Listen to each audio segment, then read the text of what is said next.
This video is brought to you by Alpine Academy. Subject Chemistry, Class 9, Sin Textbook Board, Jamshoro. Chemistry for Class 9, Sin Textbook Board, Jamshoro. Assalamu alaikum. Today we are going to start question answers of chapter number 2, Chemical Combinations. So, question number 1. State the law of conservation of mass. Describe Landolt experiment. इसमें बताना है कि law of conservation of mass क्या है और experiment के through जो लैंडोल्ट experiment था उसके थ्रू हमें ये एक्सप्लेन करना है। तो answer, the law of conservation of mass states that the mass is an isolated system, can neither be created not be destroyed but can be transform from one form to another form.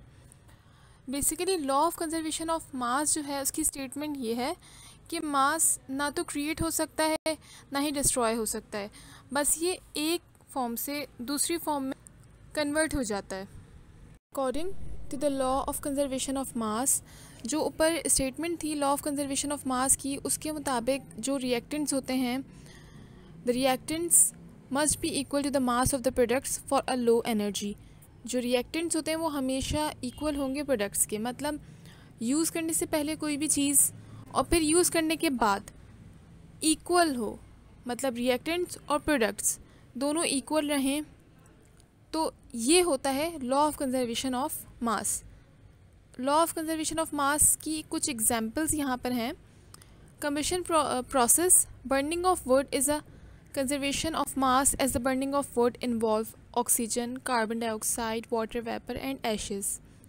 Combustion मतलब जलने का जो process होता है, हम यहाँ पर ले लें वुड की एग्जांपल, मतलब अगर लकड़ी को हम जलाएंगे तो उसके बाद वो कन्वर्ट हो जाएगी कुछ एशेस में, मतलब राख बन जाएगी वो लकड़ी।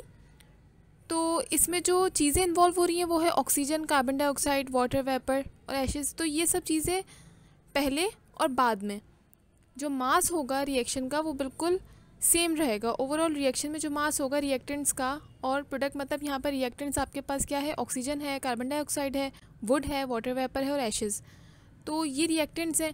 जब फाइनल पूरा प्रोसेस हो जाएगा कंबशन का, तो उसके बाद जो इनका मास होगा वो इक्वल रहेगा। तो ये है basically law of conservation of mass. During a chemical reaction atoms are neither created not destroyed, the atoms of the reactants are just rearrange to form products, hence there is no change in mass in a chemical reaction।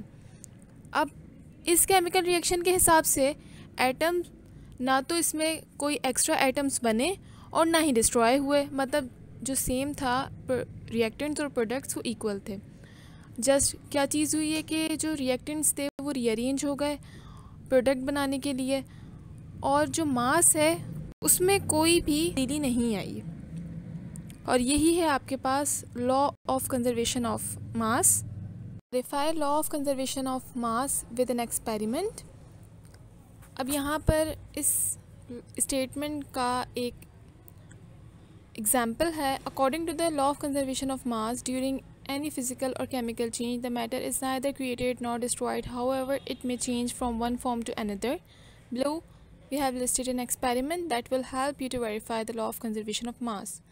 अब जैसा कि हमने पहले पढ़ा कि किसी भी chemical reaction में, चाहे वो फिज़िकल हो या केमिकल रिएक्शन कुछ भी हो, उसके अंदर मैटर जो है वो ना तो क्रिएट होगा ना डिस्ट्रॉय होगा, बस वो एक फॉर्म से दूसरी फॉर्म में कन्वर्ट हो जाएगा। तो यहाँ पर हमारे पास एक एक्सपेरिमेंट गिवन है जो हेल्प कर रहा है वेरिफिकेशन में law of conservation of mass की। तो सबसे पहले हमें रिक्वायरमेंट्स क्या है, मतलब क्या हमें यहाँ पर चीज़ें चाहिए इस एक्सपेरिमेंट के लिए। सबसे पहले एच शेप ट्यूब, एक एच शेप की ट्यूब चाहिए, also known as Landolt's tube. Landolt's experiment है ये, इस वजह से इस ट्यूब को नाम दे दिया गया है Landolt's. Sodium chloride solution, silver nitrate solution.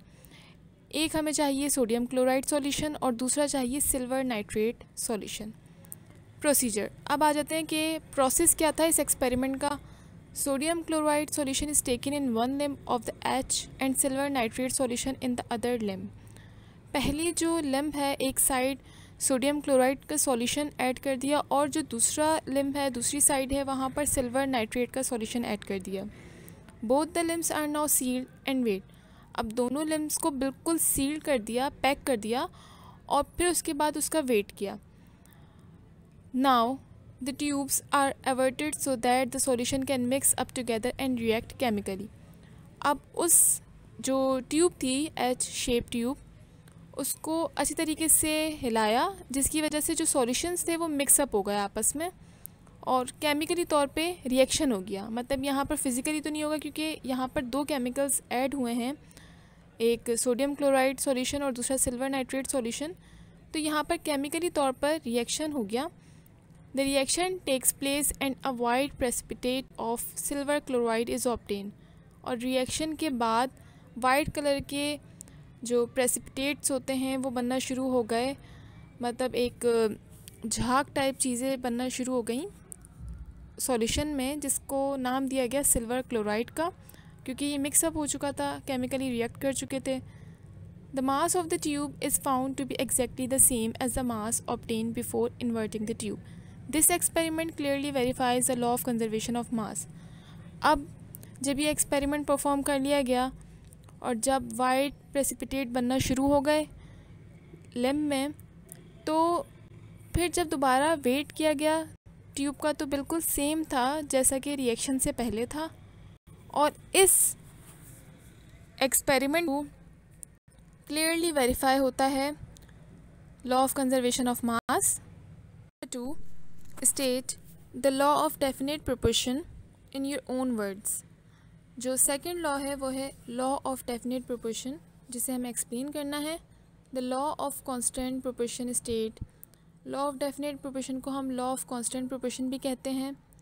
और according to this law, chemical compounds are made up of elements that are present in a fixed ratio by मास।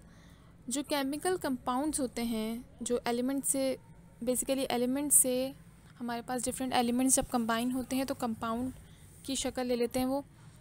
तो जो केमिकल कंपाउंड्स होते हैं वो बने हुए होते हैं एलिमेंट्स के, और वो एक फ़िक्स रेशियो में प्रेजेंट होते हैं। मतलब उनका जो मास होता है वो फ़िक्स रेशियो होता है। अगर कोई भी कंपाउंड है तो उसमें जो एलिमेंट्स हैं उनका मास है वो कांस्टेंट रहेगा, मतलब उस एक फ़िक्स रेशियो रहेगा उसका। This implies that any pure sample of a compound, no matter the source, will always consist of the same elements that are present in the same ratio by mass। मतलब कोई भी sample हम ले लें किसी भी एलिमेंट का तो वो पजेस करेगा सेम रेशो बाय मास, मतलब उसका मास होगा, उसको अगर हम रेशो में देखें तो वो बिल्कुल सेम रहेगा हमेशा। फॉर एग्ज़ाम्पल, अब यहाँ पर एक एग्ज़ाम्पल गिवन है इसकी। Pure water will always contain hydrogen and oxygen in a fixed mass ratio. अब यहाँ पर सबसे ज़्यादा फैमिलियर एग्जांपल ली गई है, जैसे कि वाटर, जो प्योर वाटर होता है वो कंटेन करता है हाइड्रोजन और ऑक्सीजन, और उसका जो मास होता है वो फिक्स होता है हमेशा। मतलब प्योर वाटर में जो हाइड्रोजन की परसेंटेज है, जो मास है अकॉर्डिंग टू द रेशियो, और ऑक्सीजन का जो रेशियो है वो बिल्कुल इक्वल रहेगा और फिक्स रहेगा। A gram of water consist of approximately 0.11 gram of hydrogen, और वाटर में जो हाइड्रोजन प्रेजेंट होता है वो 0.11 ग्राम होता है, और ऑक्सीजन का लेवल होता है 0.88 ग्राम। तो ये रेशो हो गया तकरीबन 1:8, और ये कांस्टेंट होता है। मतलब प्योर वाटर जगह जो रेशो होता है, रेशो बाय मास, वो हमेशा ये सेम ही रहता है इस तरीके से। Alpine Academy provides online tuition for all subjects of class 9th, metric, first year and inter. Please contact us on this WhatsApp number. The law of constant proportion is often referred to as the Prost law or as the law of definite proportion। जो law है constant proportion, उसको हम Proust law भी कहते हैं और law of definite proportion भी कहते हैं। उसका रीज़न क्या है कि डेफिनेट प्रोपोर्शन और कांस्टेंट प्रोपोर्शन ये तो एक बिल्कुल एग्जैक्ट बात है कि डेफिनेट और कांस्टेंट का मतलब ये है कि फ़िक्स, मतलब लॉ के हिसाब से जो इसका नाम है वो बिल्कुल परफेक्ट है। लेकिन प्रॉस्ट लॉ का क्या मतलब है कि प्रॉस्ट लॉ इसे इसलिए कहते हैं कि वो साइंटिस्ट था जिसने इसके बारे में इंट्रोडक्शन दिया, जिसने बताया, आइडिया दिया, तो वो प्रॉस्ट था। और उसी की एक्सप्लेनेशन की वजह से ये लॉ बना। इस वजह से इसे प्रॉस्ट लॉ भी कहा जाता है। N illustration describing the mass ratio of elements in a few compound is provided below. अब यहाँ पर और आपके पास एग्जांपल्स गिवन हैं जो मास रेशियो जो होता है एलिमेंट्स का वो डिस्क्राइब कर रही हैं, जैसे कि the ratio of the number of atoms of each element is provided below the mass ratio. यहाँ पर कुछ ऐसे कंपाउंड्स हैं जिसके एलिमेंट्स बिल्कुल परफेक्ट इस एग्जाम्पल पर पूरे उतर रहे हैं। For example in nitrogen dioxide NO2 molecule. अब यहाँ पर एग्जाम्पल ली है नाइट्रोजन डाइऑक्साइड की, NO2 मॉलिक्यूल की। The ratio of the number of nitrogen and oxygen atom is 1:2। अब यहाँ पर जो रेशो है मास रेशो नाइट्रोजन और ऑक्सीजन का वो है 1:2, मतलब 1 नाइट्रोजन के लिए और 2 ऑक्सीजन के लिए, 1 एटम नाइट्रोजन के और 2 एटम्स ऑक्सीजन के। But the mass ratio is 14:32। 14:32 क्यों? क्योंकि n मतलब इसका जो एटॉमिक मास है आपके पास वो 14 है नाइट्रोजन का, और ऑक्सीजन का आपके पास होता है 16। तो यहाँ पर 2 है, जब हम 16 को मल्टीप्लाई करेंगे 2 से तो ये हो जाएगा 32। इस वजह से यहाँ पर जो रेशो लिया है वो लिया है 14:32 और आगे लिखा हुआ है 7:16। वो इसको सिंप्लीफाई करने के बाद आपके पास हो गया 7:16। तो ये एग्जाम्पल्स हैं जिसके through law of constant proportion को एक्सप्लेन किया गया है। Question number 3, what is law of multiple proportions explain with example. Law of multiple proportion क्या है यहाँ पर हमें एक्सप्लेन करना है एग्जाम्पल के साथ। Law of multiple proportion statement that when two elements combine with each other to form more than one compound, the weight of one element that combine with the fixed weight of the other are in ratio of small whole numbers। अब law of multiple proportion का मतलब, multiple का मतलब होता है बहुत सारे। तो जब बहुत सारे एलिमेंट्स हम बहुत सारे या 2 एलिमेंट्स जब कंबाइन होते हैं और बनाते हैं एक से ज़्यादा कंपाउंड, तो उसमें जो वेट होता है एक एलिमेंट का, अगर उसको हम एक इंडिविजुअली तौर पर देखें तो वो बिल्कुल फिक्स्ड होता है और वो स्मॉल होता है, कम होता है, स्मॉल होल नंबर से वो कम होता है। मतलब अगर इंडिविजुअली तौर पर हम स्टडी करें एलिमेंट्स को तो उसके वेट की यहाँ पर बात की जा रही है कि वो उसके रेशो में बहुत स्मॉल होता है। For example there are 5 distinct oxides of nitrogen. अब यहाँ पर 5 डिफरेंट ऑक्साइड्स हैं नाइट्रोजन के, and the weight of oxygen in combination with 14 gram of nitrogen are in increasing order. और हर नाइट्रोजन के ऑक्साइड में, मतलब जैसे 5 ऑक्साइड्स हैं तो उनमें ऑक्सीजन जो कंबाइन है, मतलब ऑक्सीजन के साथ कॉम्बिनेशन में जब हम लेंगे तो नाइट्रोजन के साथ हमेशा जो ऑक्सीजन होगा वो इंक्रीजिंग ऑर्डर में होगा, जैसे कि 8, 16, 24, 32 एंड 40 ग्राम्स, और इन अ रेशियो ऑफ 1, 2, 3, 4, 5 और कुछ इस तरीके के, मतलब इंक्रीज़ हो रहा है। और जो यहाँ पर नाइट्रोजन है वो तो कांस्टेंट रहेगा आपके पास, लेकिन ये आपके पास इंक्रीज़ होता जाएगा क्योंकि हम कॉम्बिनेशन में ले रहे हैं। The law was announced 1803 by the English chemist John Dalton. और ये लॉ अनाउंस किया था इंग्लिश केमिस्ट ने, जॉन डेल्टन ने। And its confirmation for wide range of compounds serve the most powerful argument in support of Dalton's theory the matter consist of invisible atoms. और इनकी इस theory को ज़्यादा success मिली थी क्योंकि उन्होंने पूरे एविडेंस के साथ इस बात को प्रूव किया था। So this is about law of multiple proportions. Question number 4, state the law of reciprocal proportion and illustrate it with example.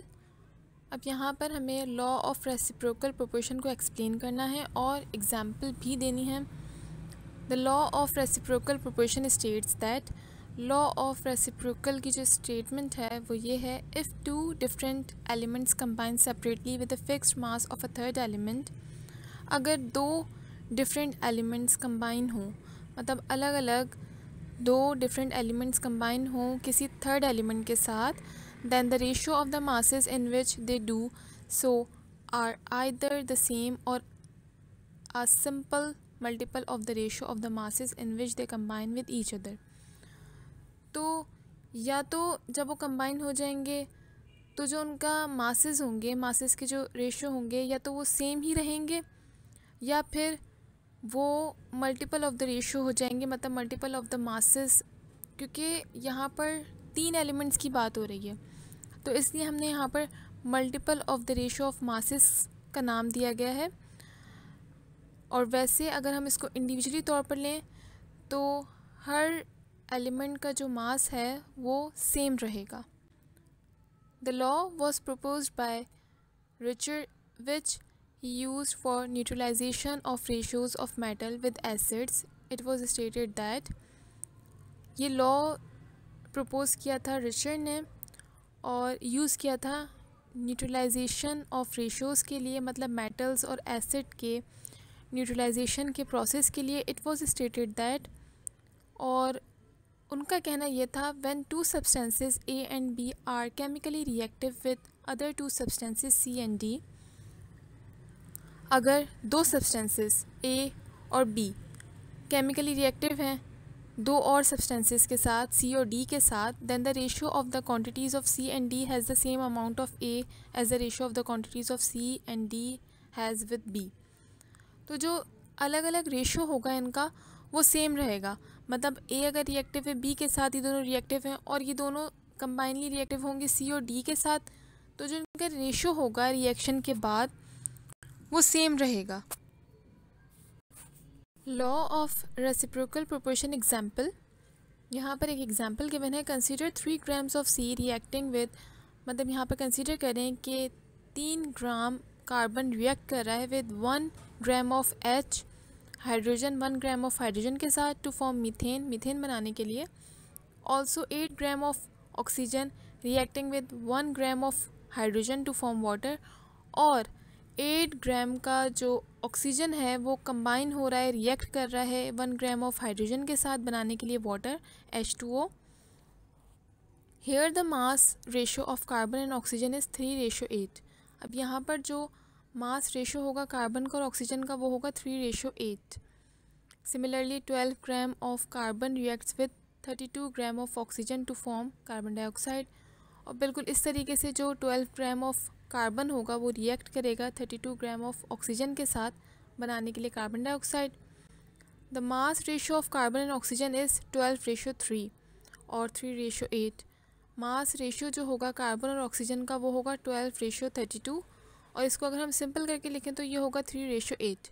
The mass ratio in which carbon and oxygen combine with each other is the same as the mass ratio in which the separately combine with the fixed mass of H। अब हमने यहाँ पर देखा कि दोनों का reaction किसके साथ हो रहा है, हाइड्रोजन के साथ।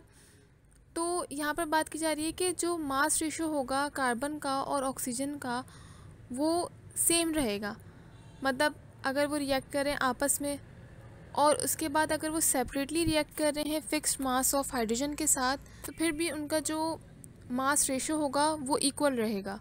तो बेसिकली यही स्टेटमेंट है कि जब दो चीज़ें आपस में रिएक्टिव हैं और तीसरी चीज़ के साथ हम कंबाइन कर रहे हैं दो चीज़ों को, मतलब वो दो चीज़ें आपस में रिएक्ट कर रही हैं, उसके बाद वो और मज़ीद दो चीज़ों के साथ या एक चीज़ के साथ रिएक्ट करिए, तो उनका जो प्रोपोर्शन होगा, मतलब जो क्वांटिटी होगी, मास रेशियो होगा, वो कांस्टेंट रहेगा। Number 5, what is empirical formula, give an example.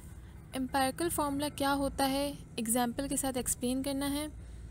Empirical formula, it is the simplest formula of a compound which gives a ratio of different atoms present in one molecule of the compound.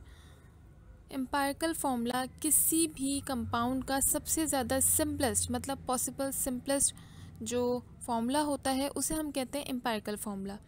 मतलब अगर दो चीज़ें या दो atoms present हैं एक molecule में, तो दोनों एटम्स का कोई ना कोई मास या रेशो होगा, और उसका अगर हम सिंपलेस्ट रेशो लें तो हम उसको कहेंगे एम्पिरिकल फार्मूला। मतलब सबसे सिंपलेस्ट जो फार्मूला होता है उसे हम कहते हैं empirical formula. Example, 1 molecule of ethylene, molecular formula C2H4 contain 2 atoms of carbon and 4 atoms of hydrogen, it's empirical formula है CH2। अब यहाँ पर आपके पास एग्जाम्पल गिवन है इथाइलिन की। एक मॉलिक्यूल अगर हम लें इथाइलिन का तो मॉलिक्यूलर फार्मूला उसका है C2H4। अब ये कंटेन कर रहा है 2 एटम कार्बन के और 4 एटम्स हाइड्रोजन के। तो इसका जो एम्पिरिकल फार्मूला हो जाएगा, अगर हम सिंपलेस्ट फार्मूला देखें तो हो जाएगा CH2। Carbon monoxide has the same empirical formula and molecular formula. अब कार्बन मोनोऑक्साइड को हम देखें तो एम्पिरिकल फार्मूला और मॉलिक्यूलर फार्मूला उसका सेम रहता है, जबकि मॉलिक्यूलर फार्मूला आपके पास एग्जैक्ट फार्मूला होता है किसी चीज़ का, जब और एम्पिरिकल फार्मूला सिंपलेस्ट। लेकिन बहुत से ऐसे कंपाउंड्स भी होते हैं जिनका एम्पिरिकल और मॉलिक्यूलर फार्मूला सेम रहता है, डिफरेंट नहीं होता, क्योंकि कुछ ऐसे कंपाउंड्स होते हैं जिनका जो मॉलिक्यूलर फार्मूला होता है वो मज़ीद उसको हम सॉल्व नहीं कर सकते या उसको हम और कम नहीं कर सकते, सिंपल नहीं कर सकते। तो इसलिए जो कुछ ऐसे कंपाउंड्स होते हैं या कुछ ऐसे मॉलिक्यूल्स होते हैं जिनका एम्पिरिकल फार्मूला और मॉलिक्यूलर फार्मूला सेम रहता है, जैसे यहाँ पर कार्बन मोनोऑक्साइड की एग्जांपल गिवन है।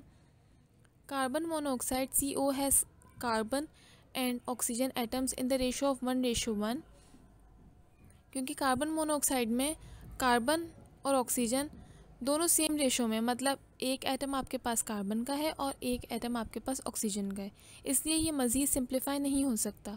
इसलिए इसका जो एम्पिरिकल फार्मूला है वही इसका मॉलिक्यूलर फार्मूला है। This it is already has simple as it can be and the empirical formula is CO, the same as the molecular formula. वही बात कि ये डी बिल्कुल सिंपल है, इसको मज़ीद और सिंप्लीफाई नहीं किया जा सकता, तो इसलिए इसका मॉलिक्यूलर फार्मूला भी यही रहेगा और इसका एम्पिरिकल फार्मूला भी यही रहेगा। Question number 6, what is molecular formula? Give an example. Molecular formula क्या होता है, एग्जाम्पल के साथ हमें यहाँ पे एक्सप्लेन करना है। The full formula of a molecule, किसी भी मॉलिक्यूल का और कंपाउंड का जो पूरा एक कंप्लीट फार्मूला होता है उसे हम कहते हैं molecular formula. It states how many of each element in the molecule, और ये बता रहा होता है कि कितने एटम्स या कितने एलिमेंट्स प्रेजेंट है एक मॉलिक्यूल में। Explanation, in a molecular formula it states the total number of atoms of each element in a molecule. Simply molecular formula में कोई भी जो कंपाउंड है या कोई मॉलिक्यूल है तो उसका जो फार्मूला होता है बेसिकली वही एग्जैक्ट लिया जाता है, मतलब इसको सिंप्लीफाई नहीं किया जाता, जो होता है इसको बिल्कुल उसी रेशो में लिया जाता है। For example the molecular formula of glucose is, यहाँ पर ग्लूकोज का मॉलिक्यूलर फार्मूला गिवन है C6H12O6 and we do not simplify it into CH2O। अब यहाँ पर जो ग्लूकोज का फार्मूला है वो है C6H12O6 और ये सिंपल ऐसे ही रहेगा, और ये मॉलिक्यूलर फार्मूला है तो हम इसको एज इट इज़ लिखेंगे। अगर हम मॉलिक्यूलर फार्मूला की बात करें तो ये सिंप्लीफाई नहीं होगा CH2O में, और क्यों नहीं होगा, क्योंकि ये मॉलिक्यूलर फार्मूला है। अगर हम बात करें एम्पिरिकल फार्मूला की, तो एम्पिरिकल फार्मूला की जब बात आ जाए तो हम इसको ले सकते हैं CH2O में, लेकिन फ़िलहाल यहाँ पर ये कंप्लीट है, मतलब ये टोटल जो ग्लूकोज है, ग्लूकोज का जो एक मॉलिक्यूल है उसमें बता रहे हैं कि 6 नंबर ऑफ़ कार्बन प्रेजेंट है और 1 एटम हाइड्रोजन का प्रेजेंट है और 6 एटम्स ऑक्सीजन के प्रेजेंट है। For each compound, they all have a molecular formula, but some can be similar, and those are called isomers, which are common in organic chemistry. और यहाँ पर जितने भी molecular formulas होते हैं वो exact ऐसे ही रहते हैं, बस isomers क्या होते हैं? आइसोमर्स का मतलब होता है सेम मॉलिक्यूलर फार्मूला। जब कोई भी एलिमेंट या कंपाउंड अगर आपके पास सेम मॉलिक्यूलर फार्मूला हो, लेकिन बस अरेंजमेंट जो होती है एटम्स की वो डिफरेंट होती है। तो बहुत सारी जगह पे ऐसा भी होता है कि बहुत सारे कंपाउंड्स या बहुत सारे मॉलिक्यूल्स का जो मॉलिक्यूलर फार्मूला है वो सिमिलर होता है। तो उसका रीज़न ये होता है कि उसमें जो क्वांटिटी है एलिमेंट्स की वो सेम है, बस जो अरेंजमेंट है वो डिफरेंट होती है। Question number 7, can one substance have the same empirical formula and molecular formula, explain with examples. क्या एक ही सब्सटेंस का एम्पिरिकल फार्मूला और मॉलिक्यूलर फार्मूला सेम हो सकता है? एक्सप्लेन करना है एग्जाम्पल के साथ। Absolutely, in fact most ionic substances have the same empirical and molecular formula. बिल्कुल ऐसा हो सकता है, बहुत सारे ऐसी आयनिक सब्सटेंसेस हैं जिनका एम्पिरिकल फार्मूला और मॉलिक्यूलर फार्मूला बिल्कुल सेम है। Explanation, as you know the empirical formula is the simplest whole number ratio defining constituent atoms in a species. अब जैसे कि हमें पता है कि एम्पिरिकल फार्मूला क्या होता है, जो सिंपलेस्ट होल नंबर रेशियो होता है जो किसी भी एटम को आइडेंटिफाई कर रहा होता है और उसका रेशियो डिफाइन कर रहा होता है. The molecular formula is some multiple of this empirical formula and the multiple में बी. अब मॉलिक्यूलर फार्मूला क्या होता है, सिंपली उसका मल्टीपल होता है एम्पिरिकल फार्मूला का 1 द ऑड नंबर अल्केन. जैसे कि हम यहाँ पर ले लें एग्जांपल ऑड नंबर अल्केन की CH4, C3H8, C5H12, C7H16 etcetera. All this fit in this criterion. अब जितने भी ये सब एग्जांपल हैं जैसे ऑड नंबर अल्केन्स हैं, ये एग्जांपल में आ जाते हैं एम्पिरिकल और मॉलिक्यूलर फार्मूला की, कि जब दोनों सेम होते हैं तो ये सिचुएशन है जो यहाँ पर गिवन है कि ऑड नंबर जो अल्केन्स हैं, और इसके अलावा और भी बहुत सारे ऐसे कंपाउंड्स हैं जैसे कि कार्बन मोनोऑक्साइड हो गया, तो उसमें एम्पिरिकल फार्मूला और जो मॉलिक्यूलर फार्मूला है वो सेम ही रहता है, उसमें कोई चेंजेस की ज़रूरत नहीं होती. और वैसे भी बहुत सारे ऐसे कंपाउंड्स होते हैं जहाँ पर एम्पिरिकल और मॉलिक्यूलर फार्मूला सेम ही होता है. Question number 8, what is the difference between empirical and molecular formula. क्या फ़र्क है एम्पिरिकल और मॉलिक्यूलर फार्मूला में. Answer, molecular formulas tell you how many atoms of each element are in a compound. Molecular formula basically exact number of atoms बता रहा होता है किसी भी कंपाउंड में जो एलिमेंट प्रेजेंट है, तो वो एलिमेंट उसकी तादाद कितनी है, उसकी क्वांटिटी, मतलब इन सेंस ऑफ एटम्स के कितने एटम्स प्रेजेंट हैं. And empirical formulas tell you the simplest or most reduced ratio of elements in a compound. और जो empirical formula है वो बताता है simplest और सबसे ज़्यादा reduced ratio जो होता है elements का किसी भी compound में. If a compound's molecular formula cannot be reduced anymore, then the empirical formula is the same as the molecular formula. अगर compound में मतलब molecular formula है वो reduce नहीं हो रहा ज़्यादा, तो एम्पिरिकल फार्मूला और मॉलिक्यूलर फार्मूला सेम रहेगा. मतलब अगर ऐसी कोई सिचुएशन है जहाँ पर आपके पास मज़ीद कोई भी कंपाउंड में एलिमेंट्स और मज़ीद सिंप्लीफाई नहीं हो सकते, इट मीन्स इस कंडीशन में आपके पास मॉलिक्यूलर और एम्पिरिकल फार्मूला सेम ही रहेगा. लेकिन वैसे अगर देखें तो एम्पिरिकल फार्मूला सबसे ज़्यादा सिंपलेस्ट फार्मूला है और molecular formula exact number of atoms को शो कर रहा होता है किसी भी कंपाउंड में या मॉलिक्यूल में. For more details on remaining lectures, chapters and exercises of this book, please send us a message on WhatsApp number. ये WhatsApp number जो यहाँ पे mention है, यहाँ पे आप मैसेज कर सकते हैं इस बुक से या इस एक्सरसाइज से रिलेटेड कोई भी क्वेश्चन हो या क्वेरी हो, हम ज़रूर आपको रिस्पॉन्स करेंगे. इसके अलावा आप हमें ईमेल भी कर सकते हैं at alpineacademy@gmail.com. Question number 9, What is atomic mass unit? Atomic mass unit क्या है? Atomic mass unit or AMU is a physical constant equal to 1/12 of the mass of an unbound atom of carbon 12. अब यहाँ पर एक example भी given है, जैसे carbon 12 है. एटॉमिक मास यूनिट और AMU फिज़िकल कांस्टेंट होता है जो कि इक्वल होता है 1/12, मतलब 12वें हिस्से से. कोई भी मास है अगर किसी भी एटम का, मतलब अनबाउंड एटम यहाँ पर वर्ड इसलिए यूज़ किया गया है जो किसी भी तौर पर केमिकली रिएक्टिव नहीं है या किसी रिएक्शन में इन्वॉल्व नहीं है या कोई कंपाउंड नहीं बना रहा, तो उसका 1/12 मास जो होता है वो कहलाता है एटॉमिक मास और AMU. जैसे यहाँ पर कार्बन 12 गिवन है. It is a unit of mass use to express atomic masses and molecular masses. ये बेसिकली यूनिट होता है जो बता रहा होता है एटॉमिक मास और मॉलिक्यूलर मास को. When the mass is express in AMU, it रफली reflects the sum of the number of protons and neutrons in the atomic nucleus. अब जब हम बात कर रहे होते हैं AMU की, मतलब एटॉमिक मास यूनिट की, तो बेसिकली ये रिफ्लेक्ट कर रहा होता है सम किस चीज़ का, नंबर ऑफ प्रोटॉन्स का और नंबर ऑफ न्यूट्रॉन्स का. न्यूक्लियस में कितने नंबर ऑफ प्रोटॉन्स प्रेजेंट है, कितने नंबर ऑफ न्यूट्रॉन्स प्रेजेंट हैं, ये सब चीज़ें हमारे पास एटॉमिक मास यूनिट एक्सप्रेस कर रहा होता है. Electrons have so much less mass that they are assume to have a negligible effect. अब यहाँ पर ब्रैकेट में इलेक्ट्रॉन्स का बताया हुआ है क्योंकि जहाँ पर जिक्र हो गया न्यूट्रॉन और प्रोटॉन का, तो वहाँ पर इलेक्ट्रॉन की बात आती है क्योंकि वो रिवॉल्व कर रहा होता है ऑर्बिट्स में। तो इलेक्ट्रॉन जो है उसका मास बहुत, उसका जो इफ़ेक्ट है वो नेग्लिजिबल है, मतलब तकरीबन 0 के बराबर है। The sample for the unit is you, और ये जो सैम्बल होता है इस यूनिट का वो यू होता है। यू इसलिए यूनिफाइड एटॉमिक मास यूनिट, और डी ए डेल्टन के तौर पे भी हम इसे यूज़ करते हैं। और अभी तक जो है वो ए एम यूज़ होता है, ऑल्दो ए एम यू में स्टिल बी यूज, मतलब यू जो है वो ज़्यादातर रफली जो है वो ए एम आपके पास यूज़ होता है, बाकी जो रिमेनिंग डेल्टन वगैरह जो यूनिट है वो कम ही एक्सप्रेस होते हैं। Question number 10, the value of atomic mass of carbon in periodic table is 12.011 AMU rather than 12.00 AMU. Explain.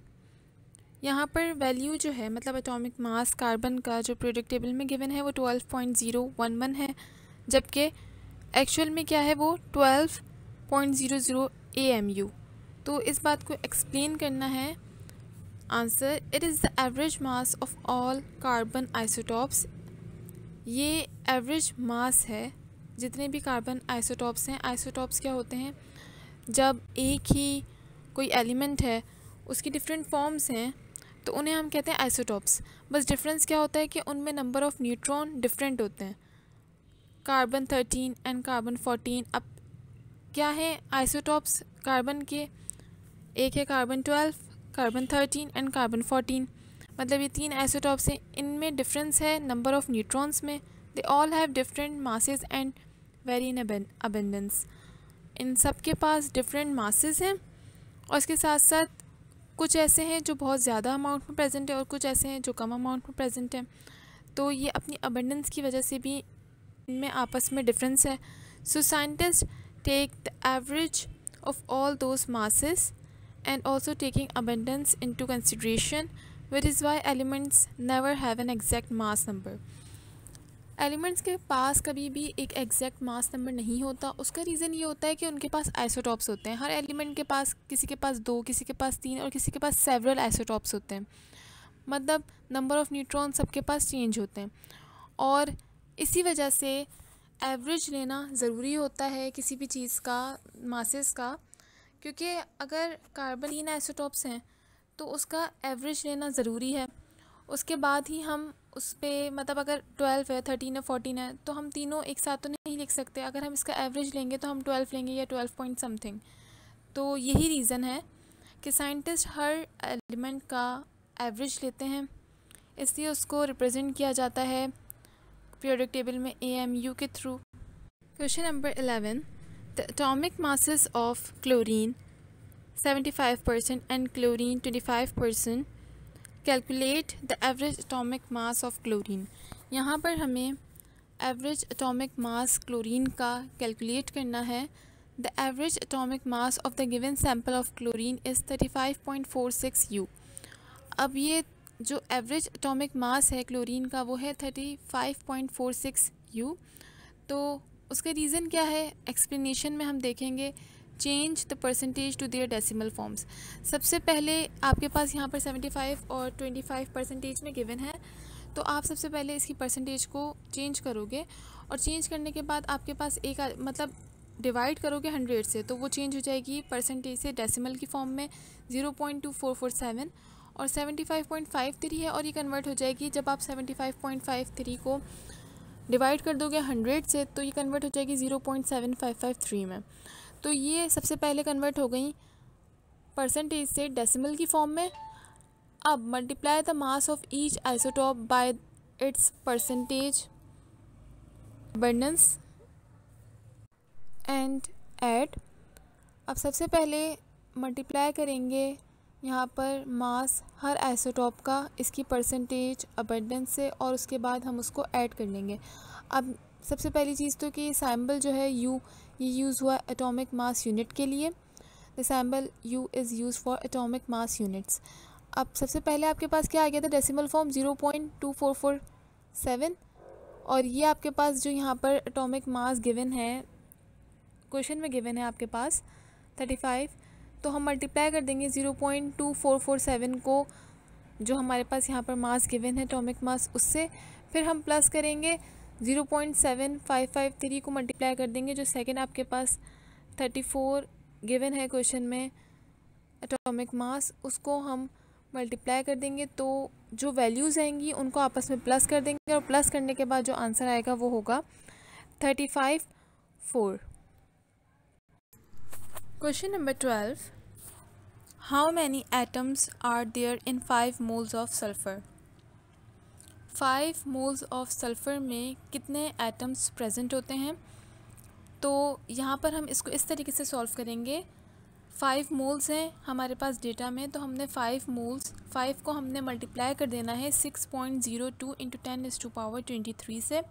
6.2 into 10⁻23 से इसलिए क्योंकि ये एक एवोगैड्रो नंबर है और एक मोल के लिए हम ये यूज़ कर रहे होते हैं। तो हम यहाँ पर 5 को मल्टीप्लाई कर देंगे 6.02 इंटू 10⁻23 से, तो हमारे पास आंसर आ जाएगा 3.0 into 10⁻24। Question number 13, what is a mole? What is the molar mass of a substance? Find out molar mass of SO2। मोल क्या है और मोलर मास जो होता है सब्सटेंस का वो क्या होता है, और इसके साथ साथ मोलर मास SO2 का हमें फाइंड आउट करना है। A mole of any substance has been redefined in the SI as the amount of that substance containing an exactly defined number of particles. N is equals to 6.02 into 10⁻23। अब यहाँ पर मोल के बारे में बताया गया है कि मोल बेसिकली एक रीडिफाइंड डेफिनेशन है कि अमाउंट किसी भी सब्सटेंस का एग्जैक्ट अमाउंट या एग्जैक्टली डिफ़ाइन करें उसे नंबर ऑफ़ पार्टिकल्स में, तो वो हमने एक एवरेज लिया हुआ है 6.02 इंटू 10⁻23 का। मतलब एग्जैक्ट डिफ़ाइंड नंबर ऑफ़ पार्टिकल को हम मोल कहते हैं कि एक कंपाउंड में कितने नंबर ऑफ़ पार्टिकल्स प्रेजेंट हैं। तो यहाँ पर एक एवरेज है, तो वो हमारे पास है 6.02 into 10⁻23। Therefore the molar mass of a compound now is simply the mass of this number of molecules of the compound। इसलिए मोलर मास क्या है? मोलर मास किसी भी कंपाउंड का मास होता है, मतलब नंबर ऑफ़ मॉलिक्यूल्स, एक कंपाउंड में कितने नंबर ऑफ़ मॉलिक्यूल्स आपके पास प्रेजेंट हैं। तो सिंपली मास, हम अगर बात करते हैं किसी भी कंपाउंड के मास की, तो वो आपके पास क्या हो जाता है? मोलर मास हो जाता है। मतलब मॉलिक्यूल्स का कितना मास है एक कंपाउंड में, तो ये होता है molar mass. If you look back at the formula SO2, अब यहाँ पर SO2 मोलर मास हमें फाइंड आउट करना है SO2 का। You can see that there is 1 sulphur, एक सल्फ़र का एटम है और 2 ऑक्सीजन के एटम्स प्रेजेंट हैं SO2 में। S एक सल्फ़र का एटम और 2 ऑक्सीजन के एटम्स O2 ये प्रेजेंट है। Therefore the molar mass of sulphur dioxide is, अब सल्फ़र डाइऑक्साइड का जो मोलर मास है वो किस तरीके से फाइंड आउट होगा कि S है, S का जो बेसिकली मास होता है वो 32 होता है, 32.1। तो यहाँ पर S हमारे पास 1 है, तो 1 को हम मल्टीप्लाई कर देंगे 32 से, मतलब मास ऑफ सल्फ़र से, तो 1 मल्टीप्लाई बाय 32.1। और ऑक्सीजन के 2 यहाँ पर हमारे पास प्रेजेंट हैं एटम्स, तो ये हो जाएंगे 2 मल्टीप्लाई बाय 16, 16 मास है ऑक्सीजन का, तो ये हो जाएंगे 2 मल्टीप्लाई बाय 16।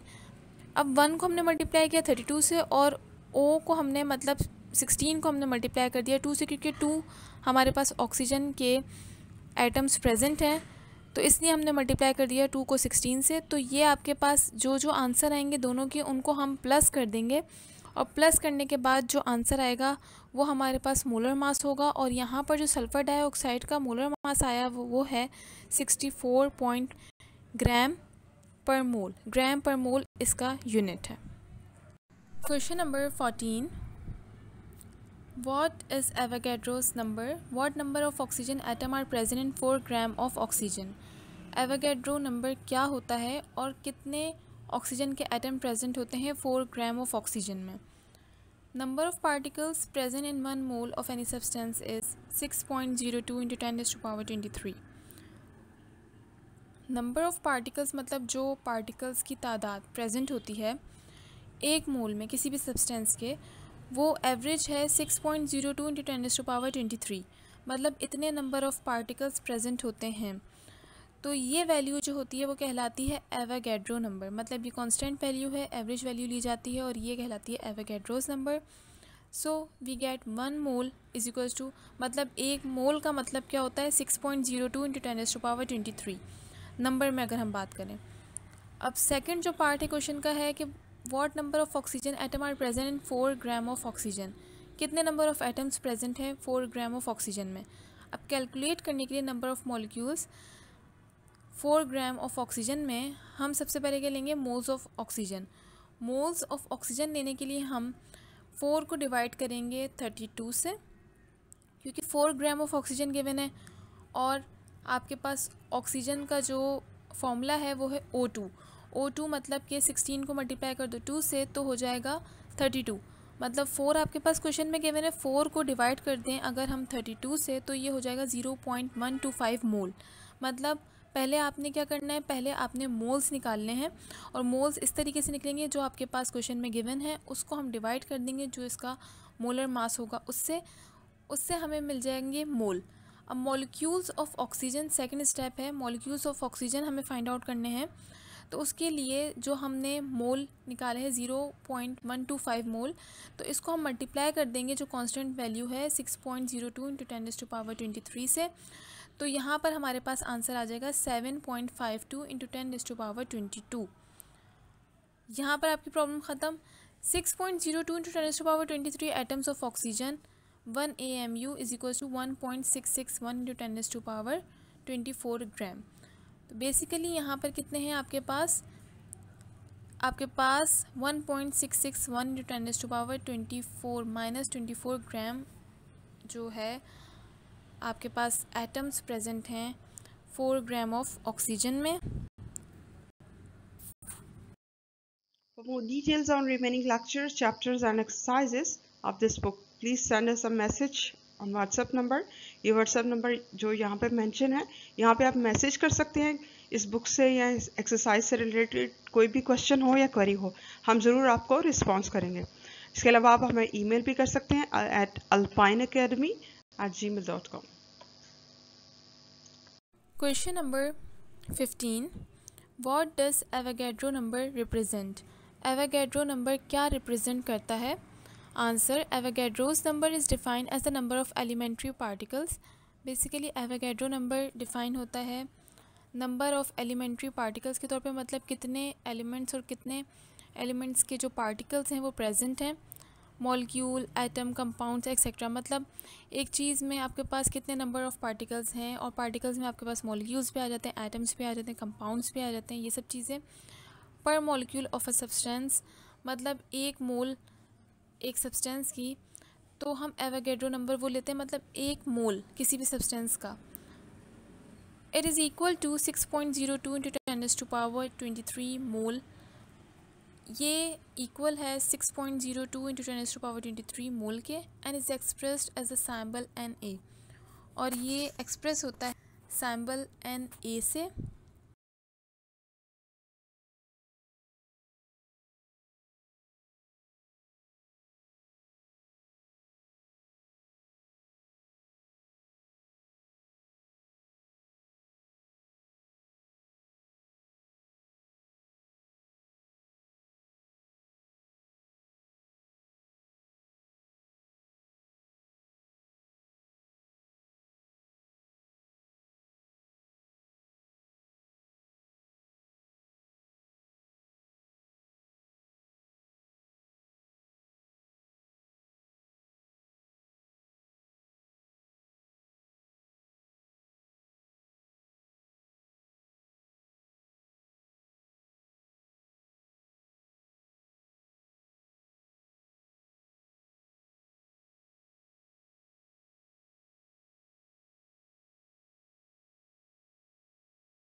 Question number 16.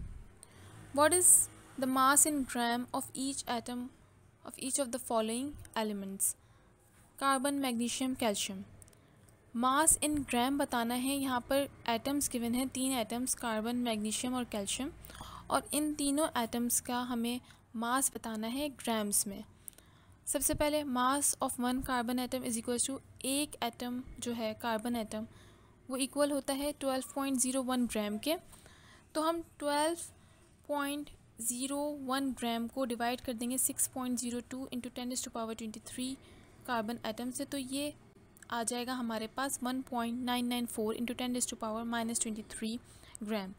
मतलब आपके पास डिवाइड करने के बाद जो बेसिकली मास है कार्बन एटम का, उसको हम डिवाइड कर देंगे एवोगैड्रो नंबर से 6.02 इंटू 10⁻23 से। उसके बाद हमें मास इन ग्राम मिल जाएगा, वो है 1.994 into 10⁻⁻23 gram carbon. The mass of a single carbon atom is 1.994 into 10⁻⁻23। ये आपके पास आ गया आंसर। अब सेकंड आपके पास है magnesium. We know that 1 mole of magnesium weighs 12 gram. अब बिल्कुल इस तरीके से आपने यहाँ पर मैग्नीशियम का भी करना है कि 12 ग्राम है तो 1 मोल इक्वल होगा 24 ग्राम के।